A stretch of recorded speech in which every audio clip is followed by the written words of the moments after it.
How's it going, everyone? It's Low Heat, and in this video I'm gonna be showing you how to use the XL version of my SP-404 inspired Ableton Live effect track.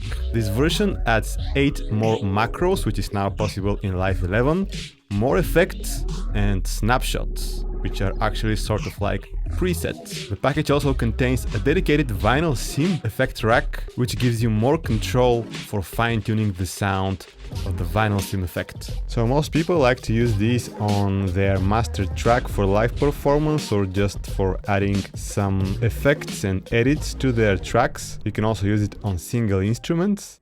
So if you haven't got it yet, you can grab it from the link down in the description of the video. Let me know what you think. I'm always open to feedback and I would love to see you guys how you use it, and let me know if you like it. Tag me if you make any beat videos with the rack on Instagram. I would love to see them, and let's break it down. The first two controls are the BPM Looper and the length of the loop that it creates. So you can see that all the effects are color coded, so knobs that are the same color are related to the same effect. And these effects, such as the BPM looper, they are activated by moving the knob past the halfway position.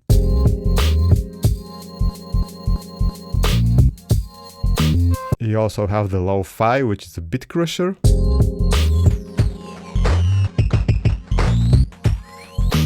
We have the isolator, which removes the high end and the low end, leaving only the mid-range, similar to how people like to use the isolator on the SP-404.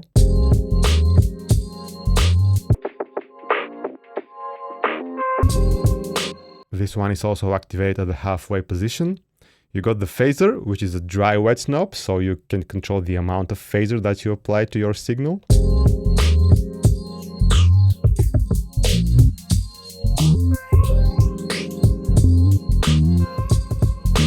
You got the filter drive, which is basically a low pass filter.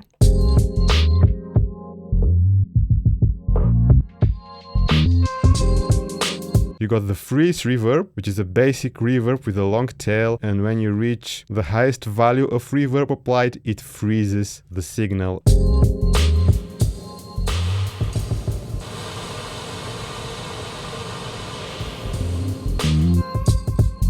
You also have a basic chorus effect, and again it's a dry wet knob.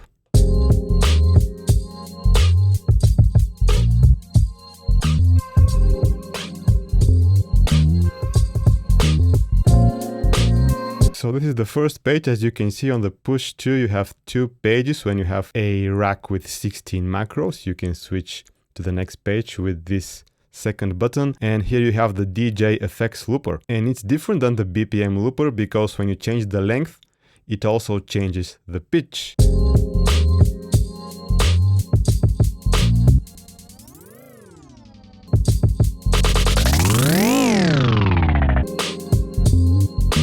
You have the chromatic pitch, and you can transpose the signal, change the key of your track. You've got an octave up and an octave down.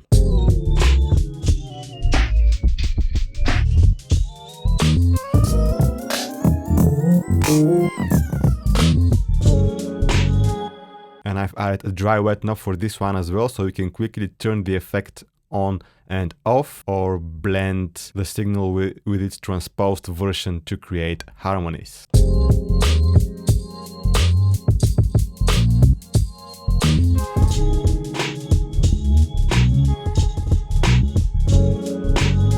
So by blending the wet and the dry signal, you can create harmonies, which is great for mostly for single instruments, but you can use it however you like.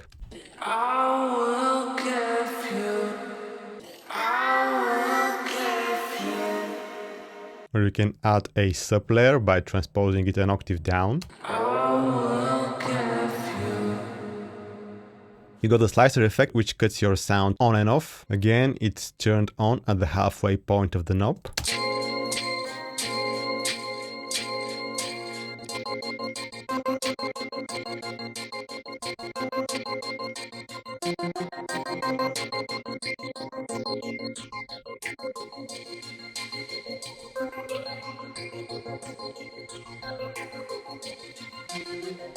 You can combine it with some of the other effects to create nice textures. Oh, and by the way, if you want to reset The rack, you can just click this default preset and it sets it back to its initial state. You also have the delay effect, and again, as you reach the end of the knob, it turns it into an infinite loop.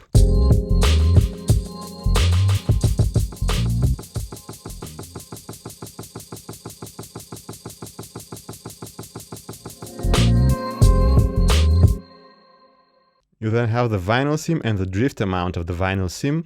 So the drift amount doesn't really do anything if the vinyl sim is at 0, because at 0 the vinyl sim is turned off. And as you increase the vinyl sim amount, you get a more pronounced vinyl sim effect with the crackling, with the compression, and with the drift.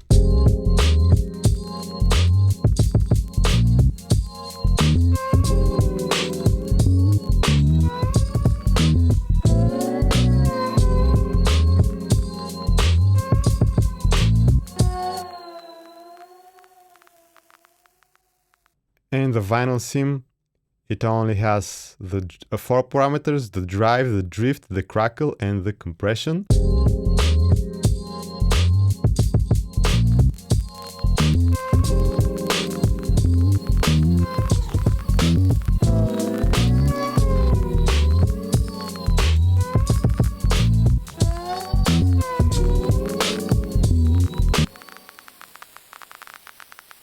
And this also enables you to get a more drastic vinyl sim effect than you can get from the vinyl sim in the 404 XL rack.